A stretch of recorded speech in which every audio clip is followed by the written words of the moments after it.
Hey everybody, good to be here today. My name is Brent Moores. I'm sitting in for Ben Watson today, who's out, but glad to be here with you. Cryptocurrency, we're going a half an hour today, so this is going to be a fast-paced session. We're going to try and go as quick, get through the material that we can. This is actually part of a series we've been going through. This is the fourth one in the series, and if you've missed past sessions, I put the playlist in the chat if you're watching live. If you're not watching live, that's okay. Go to YouTube, go to the Trader Talk Schwab channel, and just look at the playlists, and you'll see this, and you'll see past sessions there as well with Ben as he's gone through these series here. But we're making this session a little bit more concise going forward, about a half hour. Now, before we get too far into this, let me just mention a couple things. One, I'm joined by Brett Crowther in the chat. I appreciate Brett, of course. And you can follow Brett and you can follow myself on X at Brent Moore CS, at Brett Crowther CS for additional financial content throughout the week. Now, let's go through the important disclosures here. Then we'll get to the heart of the matter. Material today, it's intended for general informational and educational purposes only. We'll look at individual stocks, other things today. They're not recommendations. Schwab does not recommend the use of technical analysis as the sole means of investment research. We'll look at technical analysis today, but it's not a recommendation. Past performance is no guarantee of future results. All investing involves risk, including loss of principal. And digital currencies such as Bitcoin are highly volatile and not backed by any central bank or government. They've been traditionally quite volatile assets, some of these cryptocurrency. And so I want you to just be aware of the risk that you're taking when you're doing those. They're not suitable for all investors. They're relatively new, especially, some of these smaller cryptocurrencies like altcoins are very, very speculative. There's risk with all of it here. And cryptocurrency products and the Schwab crypto account are offered by Schwab Premier Bank. Cryptocurrencies offered by Schwab Premier Bank are not securities, are not protected by the SIPC, not insured by the FDIC, and not deposits. They can lose value. And paper money application, we'll be looking at that today. It's provided for educational purposes only. There's no guarantee that execution of a stop order will be at or near the stop price. And let's see, virtual currency derivatives trading involves unique and significant risks. We'll probably look at Bitcoin futures today, but we're not talking about trading the future. We're not going to trade the future, but we'll look at it for pricing data there. And finally, I think please note that virtual currency is a digital representation of value that functions as a medium of exchange, but it does not have legal tender status. I mentioned that it's kind of a four-part series. We're on number 4 today, what drives cryptocurrency prices.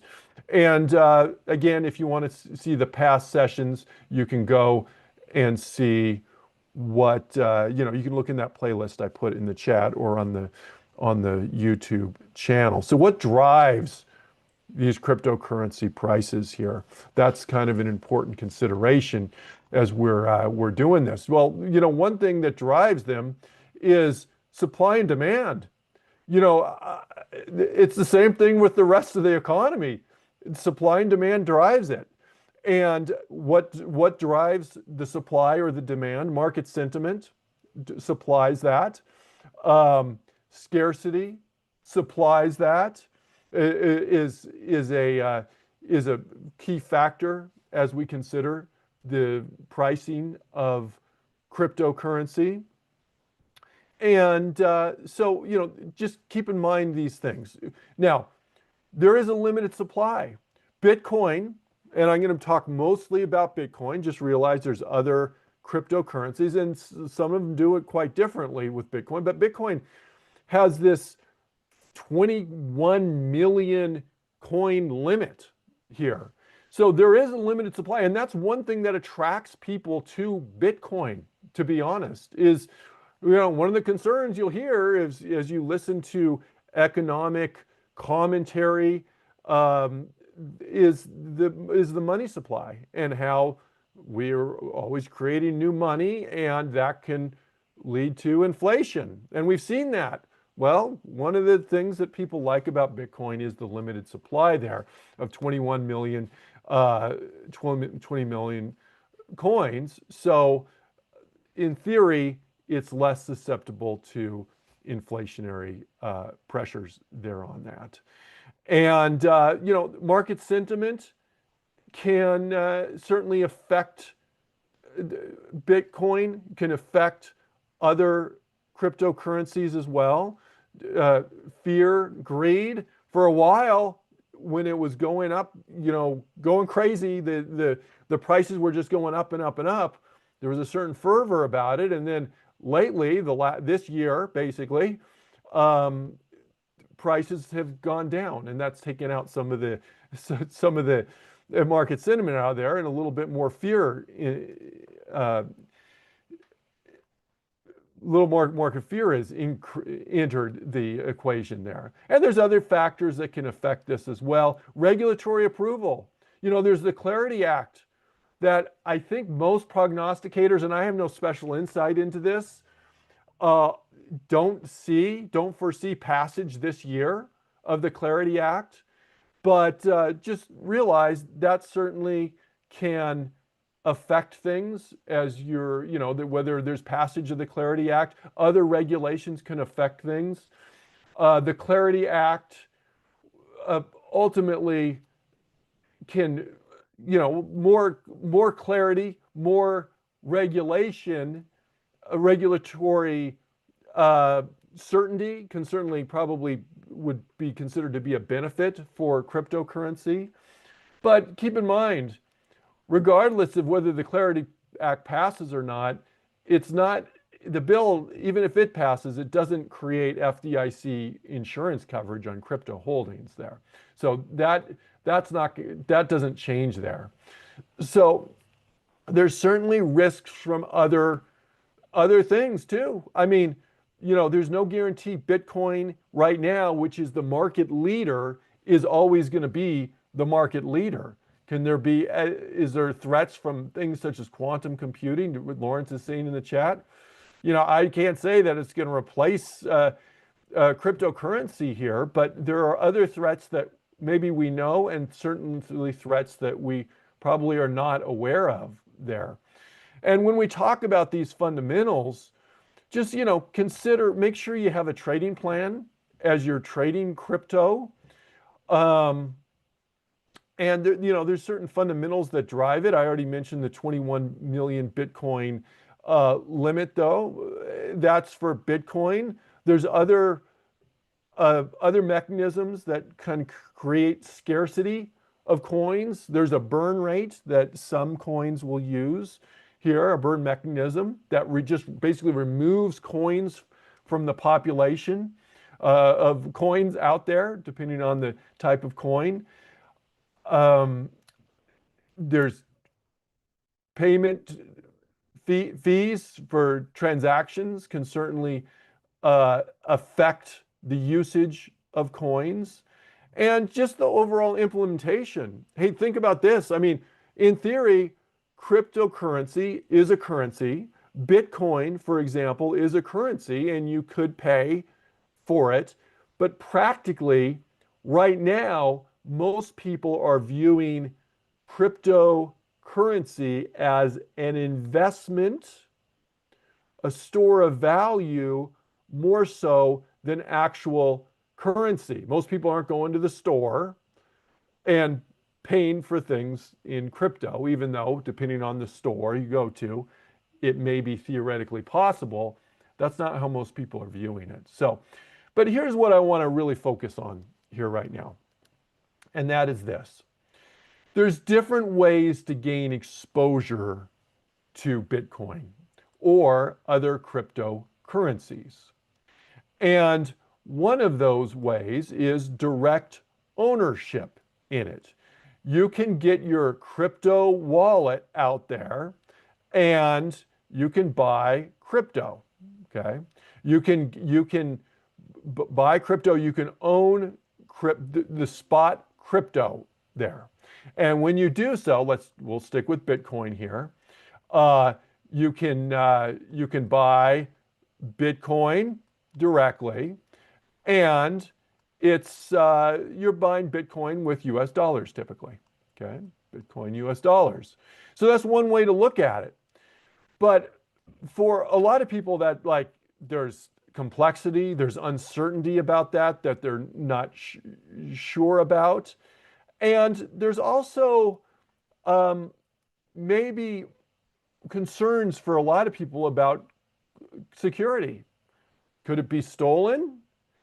Some people have lost Bitcoin. You hear stories of people who had Bitcoin on a hard drive, stored on a hard drive, and somehow the hard drive gets put out in the trash and the landfill, and they're looking through the landfill for it because it's worth a lot of money. So there's maybe more uncertainty about the direct investment in Bitcoin there.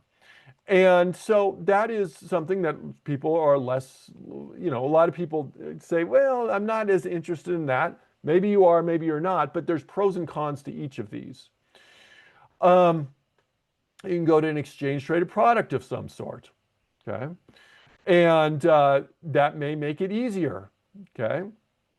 And with more security. It's indirect, you're investing indirectly. We'll look at futures. As I mentioned today, we're not going to actually trade any futures, but the whole futures product, the whole future trading derivatives, such as futures, can be more complex. And we have a futures webcast that to help you introduce to futures. That's on Tuesdays at 9:30 a.m. Eastern Time if you're interested to introduce yourselves to futures. But that is just adding another level of complexity into the equation there. You're not just trading the cryptocurrency, you're having to understand how futures work. And so, yeah, there's more security in that. That's a way to do it. And we'll look at some futures here in a sec. But there's another one, and this is one that I want to kind of focus on today a little bit. And that is, you can trade stocks that are related to crypto. Trading stocks, I'm not sure I like the word easy here, but in relationship to some of these others, trading futures, it's less complex, no doubt, there when we start talking about crypto-related stock, trading crypto-related stocks. So there's a bunch of them, and we'll look at some of those. And the process is similar to how you would trade any other stock. You buy the stock, hopefully at a lower price, hopefully it goes up in value, and then you potentially sell the stock at that point. But there's the same risk as trading with other stocks in that regard there. So those are kind of some routes to trading cryptocurrency. And with that being said, let's head on over to the Thinkorswim desktop software. And I have a list here. I can't share this, I can't physically share the watch list with you, but if you're interested, you're welcome to take this watch list down and copy it down or do a screenshot or something like that. It's up to you. You can do that. And just to look at some things. Here's the future. Again, we're just looking at the price. This is the price of Bitcoin right now, around $64,000. How are we going to analyze the price of Bitcoin? Well, we're going to analyze the price of Bitcoin the same way we analyze other things with technical analysis here. That's one aspect of it, technical analysis, and that's what I'm going to focus on now. We already talked about some of the fundamentals that drive Bitcoin, but in terms of the technical analysis, you can use things like trends. What's it doing? What's the future symbol doing right now? Well, we've been kind of going sideways, would be my take on that. So not much of a trend. We probably have some resistance right up here. I have a white line drawn there for resistance. Maybe some support, shorter term, near term support here. Maybe we're bouncing off that. Strong support, maybe not. But uh, the the gist is we can use things like trend and support and resistance to look at these. And right now, I think there's not a super strong bullish technical look at this right now, nor a super strong bearish technical look at it right now. So, not a real strong trending stock right now. You can use the moving averages to help you. By the way, my moving averages on my chart, 20-day, and I have a 50-day moving average as well. One thing you can see is maybe some more strength from the RSI. Low on the RSIs. The lows are generally getting higher on that RSI there on Bitcoin futures. Now, let's go to the spot, BTC USD. So this is how we look at Bitcoin spot prices. It looks a lot like the future. Look, here's the future chart. Here's the spot price chart. In theory, these can differ, and practically they do differ a little bit, but there's a mechanism that kind of keeps them sort of in line with one another. In other words, as the price of the future and the spot price differs more and more, there's more arbitrage opportunities that will tend to bring the price back in line with one another. So generally, when we look at that chart, they're going to be quite similar to each other. Now, there's other ways to look at this, and we can look at Ethereum if we wanted to here. Here's the chart on Ethereum. Again, looking pretty similar to the chart on Bitcoin. That can certainly differ. Those two can certainly differ. But right now, they're both kind of going more. We've had maybe a little more strength out of Ethereum, but lately, a little bit more, more on the neutral end of things right now. We're kind of right at that 20 and 50-day moving average there, which is not that far from what Bitcoin's been doing. But what about some of these other stocks here? These are often, there's different types of stocks that you can trade to help try and take advantage of your Bitcoin exposure. So let's look at BitDeer. Okay, so here's BitDeer. This is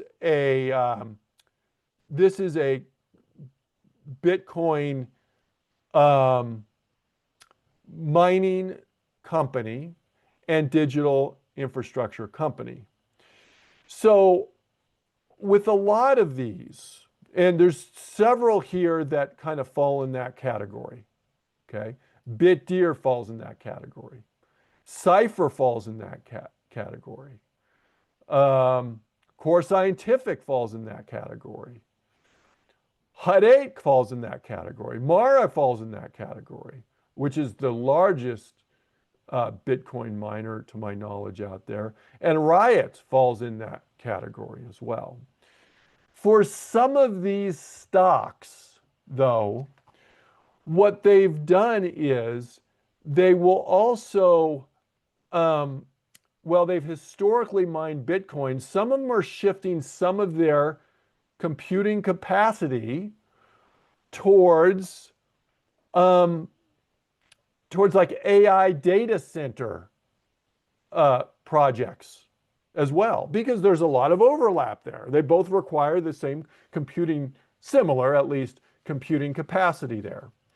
So, so some of them are shifting a little bit on there. Now, they still have Bitcoin exposure, but that's where these fall. Those companies that I just listed fall. They're miners, purely miner, Bitcoin miners like Mara, but a lot of these are kind of a hybrid almost between Bitcoin or crypto and other purposes such as AI purposes there as well. We have Coinbase, which is a crypto exchange. You guys have probably heard of Coinbase. It's a crypto exchange, But here's the thing. I mean, we're still going to do the technical analysis. And right now, when I'm looking at Coinbase, this is kind of what I'm seeing right now. I'm seeing a downward trend on that. So that's one that, you know, you could potentially trade, but maybe technically it's not looking exactly how you want. Galaxy Digital. Here's Galaxy Digital. Kind of the same story here. Downward trend. This is more crypto financial services, what this company does. And, you know, you have companies such as, do I have MicroStrategy on? Yeah, there we go. We got Strategy right there. Strategy is a company that holds a lot of Bitcoin. It basically holds Bitcoin, is basically what its value is derived from primarily. So this is just, some people have used this as a proxy for trading for Bitcoin. Yeah, it's a little different. You're buying the company, but their Bitcoin holdings are so great that essentially this chart's going to look pretty similar to Bitcoin. Again, not a lot of strength in the chart. Maybe breaking, some strength coming out of this right now. At least it seems like we've kind of hit a bottom, temporarily at least, that this support is holding right now, and that maybe slightly getting some higher lows, drifting higher in that regard. And there's other companies. I want to look at one in just one sec, and we'll actually do a sample trade on it. But before I do so, let me just mention a couple things. Companies such as Tesla own Bitcoin. Okay. Tesla has some substantial Bitcoin holdings. Now, obviously, the biggest driver on Tesla isn't the price of Bitcoin, but you are getting some exposure to Bitcoin from that. NVIDIA, okay? When you're doing quantum computing, you need chips to do so. Excuse me, not quantum computing. When you're doing crypto mining, you need chips to do so. And so NVIDIA, not through direct holdings of Bitcoin, but through just the demand of chips, is another way that can partially take advantage of this. But the stock I want to look at right now, before we run out of time here, is I want to look at Riot, okay? Riot is a Bitcoin manufacturer, Bitcoin miner, and they're one of those that have shifted some of what they're doing to more AI data center type AI data center purposes. But it is a Bitcoin and crypto company. And what you see here from a technical standpoint as we look at this is we have a low, and we're starting to, it looks like maybe we found a bottom here on this. And when we've gotten down to this level, we've been bouncing up. When I look at today, we have another bounce up. We're up 2% today. Okay, and it's going to be a very volatile company. Now, potential resistance up here. We're gonna say there's some resistance up here. But what you can do is you can do a trade, and this is going to be a shorter term trade I want to just discuss right now, and do a potential example trade on this. So what I'm going to do is this. I'm going to say I have some support here, and I'm going to say our most recent level right here is around 18.5 is going to be a support level for us. And I'm going to create a stop loss below that, about 3% below that level. Okay, so about $18 I'm going to put a stop in. Now, stop doesn't guarantee we're going to get out right at $18. This can gap way down below that, and if it's a stop, a true stop, it'll get us out below that. what, get us out at a much lower price. But we're going to say, I want to put a stop around $18. I'm also going to say that I'm going to have a target up here. And I'm not going to be super aggressive on my target. I'm not going to say all the way up to the high up here, but we're going to just kind of go up in this range maybe to a level where we've bounced off before. So the theory of this trade is this, that we're bouncing off a support level. We're likely to go more up here to this level. And I'm going to put a target around 2250. 2250 is going to be my target level. My stop's going to be about 18. Again, stops aren't guaranteed, but the stock's around 1950 right now. So that gives us a favorable reward to risk ratio on that. And we're just going to do a little swing trade on that. So this is on Riot. This is a company that has significant exposure to cryptocurrency here. How am I going to do that trade? By the way, we talked about kind of trend, swing trade, support, resistance. You can also see some higher lows developing on our RSI there. But if I want to do that trade, I'm simply going to right click on my chart. I'm going to buy custom with an OCO bracket. So let me just shrink this down here. Make sure you have a quantity that you're comfortable with that fits your stuff. This is 100 shares, $27 a share, so about $2,700 worth, which you can adjust as you need. I'm going to look to get in at the current price essentially here.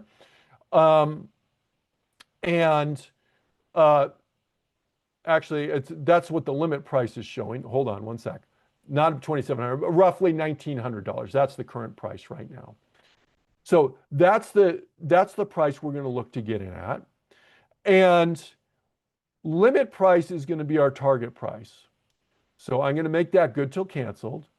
We said the target was going to be about 2250. 22.50. Stop price, we said, was going to be around $18. Again, that stop is going to be good till canceled there. So here's the way this trade works. This is a first triggers OCO.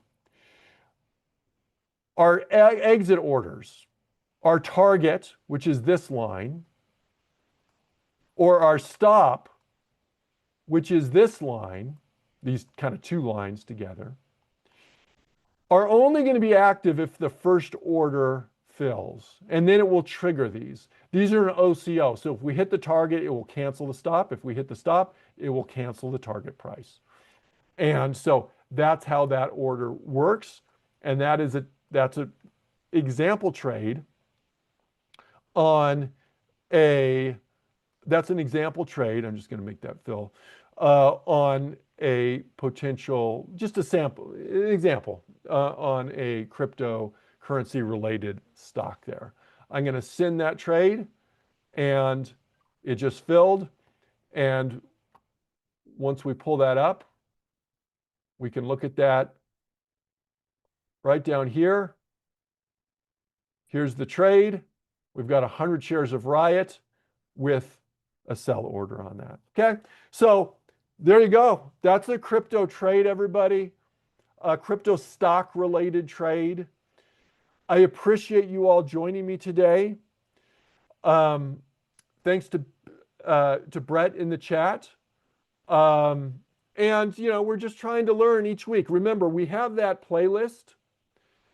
Brett just put that again in the chat. Make sure you review some of those past sessions. Make sure you subscribe to the Trader Talks channel. If you don't want to miss future sessions, we have sessions on options and futures and stocks, fundamentally driven, technically driven, shorter term, longer term, crypto. We got this. So make sure you subscribe to that webcast. Everybody have a wonderful rest of the day, and coming up next, we have trading a smaller account. Have a wonderful rest of the day. Bye-bye, everybody.